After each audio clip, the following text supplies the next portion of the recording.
perbanyak akses visual ke mata kita, 1001 hal mengenai area kita. 1001 hal.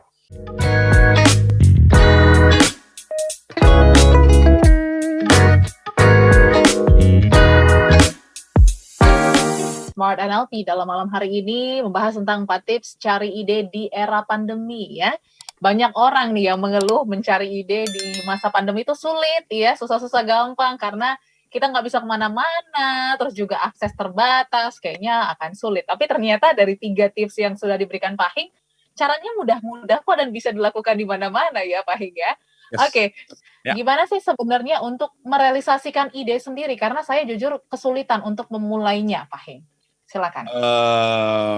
Begini, sebenarnya kalau kita ide itu di bidang kita tidak punya kesulitan untuk merealisasikan kok. Yang tadi saya bilang, ada ketakutan ide tersebut tidak bakal besar gitu loh. Itu doang yang bikin kita menahan diri. Sebab kalau ide tersebut memang muncul di kepala kita, di bidang kita loh ya. Benar-benar misalnya, let's say saya di bidang, saya di bidang fashion misalnya. Ide tersebut muncul, saya ingin, ide baju ini di era pandemi, misalnya aja. Ya, mungkin baju nyambung sama masker, whatever lah. Jadi, nah, bagaimana cara merealisasikannya? Saya di bidang fashion nggak? Kalau saya di bidang fashion, pasti saya tahu cara merealisasikannya kan gitu. Lain kalau misalnya Siska bukan di bidang itu. Makanya saya bilang, kembali ke tips yang nomor 1, saya nggak punya skillnya berarti. Saya nggak punya skillnya. Kalau saya sudah di bidang saya pasti tahu cara eksekusinya udah. Saya tinggal produksi. Berani nekat nggak gitu? Ya gini, karena peluang, benar tadi kata sebelumnya Todi. Peluang itu di era sekarang ini tergantung siapa lebih cepat. Udah itu aja.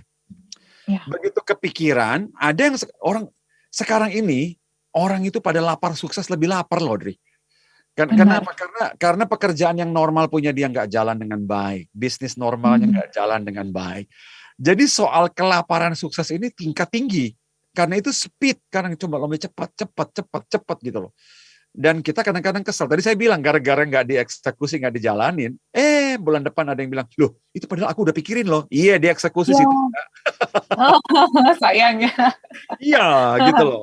Jadi kalau masalahnya Siska itu adalah skill, Siska, cari skill. Kalau masalahnya itu adalah, kalau misal saya sudah punya skillnya, masalah itu keraguan, ya itu tadi saya bicarakan, karena kita ingin langsung ide tersebut booming. Makanya kita kadang-kadang tuh, kayaknya nggak usah deh, nanti aja deh. Gitu loh. Coba start small, produksi start small, itu aja. Start small. Setelah start small, baru timbul pasti motivasi untuk make it big. Gitu loh. Sebab kita udah lihat, udah mulai soalnya gitu loh. Tapi untuk mulainya itu loh. Gitu. Susah ya kalau nggak dimulai pastinya. Nah yang menarik Pak Hing, kadang kan kita juga mungkin tidak punya skill itu dan kita bisa mempresentasikan ke tim lain mungkin ya, ataupun ke teman-teman yang lain yang bisa mengeksekusi. Nah ini gimana untuk bisa mempresentasikan gitu ide kita supaya bisa satu kesepemikiran gitu Pak Hing. Kalau saya tidak punya skill di bidang itu dan saya tahu ada misalnya tim lain yang punya, boleh kita kontribusikan aja. Karena yang saya dulu ingat pada saat melakukan brainstorming di sebuah company gitu ya, saya karyawan di company itu, ada bagian lain yang tidak diizinkan untuk memberikan ide, misalnya untuk departemen lain, sebab situ kan nggak ngerti. Nah kelirunya, tapi saya pindah ke company lain, malah departemen lain di-invite. Silahkan kalau punya ide gitu loh untuk departemen. Semua departemen boleh sumbang. Kenapa semua departemen boleh sumbang, Audrey? Ini buat semua, smart listener yang lain juga nih. Kenapa semua departemen lain itu boleh sumbang ide? Sebab departemen lain tidak punya blind spot gitu loh. Mereka karena kalau kita sudah terlalu lama di sebuah bidang, kita udah buta. Kita sudah banyak sekali deletion, kita udah banyak distorsi, kita banyak generalisasi gitu. Kalau kita udah terlalu lama di sebuah bidang. Nah, orang lain yang bisa melihat dengan fresh, kenapa kita nggak begini aja? Kenapa kita nggak begini aja? Lalu kita bilang apa? Susah, nggak mungkin, nggak bisa, karena kita buta. Yang lain bilang kenapa nggak begini, kenapa nggak begitu? Karena kita akhirnya sudah mendelete semua kemungkinan lain, gitu loh. Karena itu tidak ada salahnya mengundang orang lain yang kasih kita ide. Itu benar, Udi, benar, bisa. banget. Oke. Jadi mungkin boleh diterapkan ya, small listeners, untuk tim-tim Anda di kantor. Jadi tidak menutup kemungkinan untuk tim lain bisa memberikan kontribusi ide ke tim Anda. Oke, Pak Hing, kita masuk ke tips yang terakhir yuk, silakan.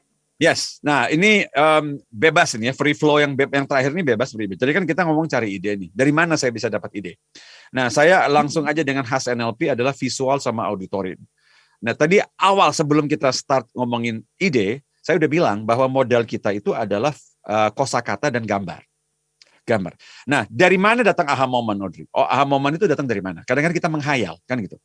Ya kan sedang pikirannya bebas, menghayal, lagi rileks, pikiran kita kemana-mana, aha, kejemput. Cara kedua, aha moment, di mana kita nyari aha moment secara tidak sadar, itu adalah dengan visual dan auditory. Nah, cuman saya kasih trik sekarang begini. Bagaimana cara mencari ide di bidang kita? Di bidang kita misalnya. Nah, follow memang tim sukses, organisasi sukses, pebisnis sukses, siapapun di bidang kita duluan, itu nggak apa-apa, nggak ada masalah.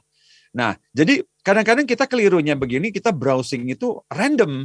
Kadang-kadang betul, bukan salah, tapi kita seringkali randomnya itu mampir ke tempat yang nggak ada gunanya akhirnya. Lama-lama cuma di hiburan doang, lama-lama cuma di hal-hal yang mungkin tidak relevan ke bisnis kita. Apakah itu bisa berdiri? Bisa aja. Tetapi provokasi utama kita kadang-kadang datang dari orang yang sudah sukses di bisnis kita. Browsing coba mereka, follow, visual kita akses ke mereka. Banyak, kasih gambar ke kepala kita itu. Nah, ide kadang-kadang datang dari ini. Visual digabung visual. Ini visual digabung visual. Misalnya kita lihat di perusahaan A dan lihat perusahaan B, kenapa dua produk ini kita nggak gabung aja ya? Misalnya, ya kan kita lihat ada yang sukses di Amerika misalnya. Dia nggak punya di produknya di sini loh. Kita bisa pikirkan bagaimana itu saya tarik ke sini, saya modifikasi masuk ke Indo misalnya. Elemen visual AHA itu tidak bisa kita dapat karena kita tidak punya visualnya. Tapi kalau kita sering akses visual kemana-mana, sekarang timbul AHA. Kenapa saya nggak begini aja? Nah, kalau tips pertama saya ngomong soal skill, tips ini saya bicara soal koleksi gambar di kepala kita. Koleksinya itu. Kalau koleksi kita kurang, ide kita kurang. Tapi kalau koleksi kita banyak, jangkauan kita kombinasi, ya kan banyak banget. Jadi tips kita yang keempat ini adalah perbanyak akses visual ke mata kita. 1001 hal mengenai area kita. 1001 hal. Saksikan aja, mau YouTube, mau IG, mau apapun terserah. Intinya perbanyak akses visual kita. Gitu aja, perkaya aja. Lihat aja, perkaya. Oke. Karena sekarang juga sosial media, gampang banget. Apalagi ada Reels, ada banyak fitur-fitur baru. Ini benar-benar memancing ide ya, Pak Hing ya. Yes. Mungkin boleh dirangkumkan 4 tips cari ide di era pandemi malam hari ini, silakan. Nah, ini buat smart listener semuanya, malam ini memang sengaja saya pilih ini karena kadang-kadang di era-era ini daripada kita cuma meringis-ringis, ya kan, daripada cuma duduk stres mengeluh, ya cari ide aja, cari ide. Dan kadang-kadang kita stuck karena kita nggak punya skill. Ya kan, jangkauan tadi terakhir, visual kita memang jarang. Yang terutama kita lebih banyak cari informasi yang tidak relevan, yang tidak produktif. Jadi coba aja perbanyak skill, ya kan, kalau misalnya, dan kalau ada ide aha momen kita lagi duduk nonton TV, nonton film, catat. Bisa hilang, bisa lenyap begitu aja. Dan hindarkan ingin dapat satu ide sempurna yang langsung big. Itu yang seringkali membuat kita stuck. Ya kan, kalau ingat ide kita itu kan pertama keluar mentah, tidak langsung bisa kita produksi, dan tidak produksi yang besar. Start small is okay. Nah, kadang-kadang melihat yang small, kita bisa make it big. Begitu kita sudah, karena momentumnya sudah carry sekarang.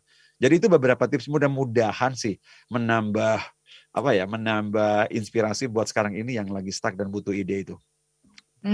Oke, semangat untuk Anda semua listeners yang mungkin butuh ide-ide setiap hari, ide-ide segar ya.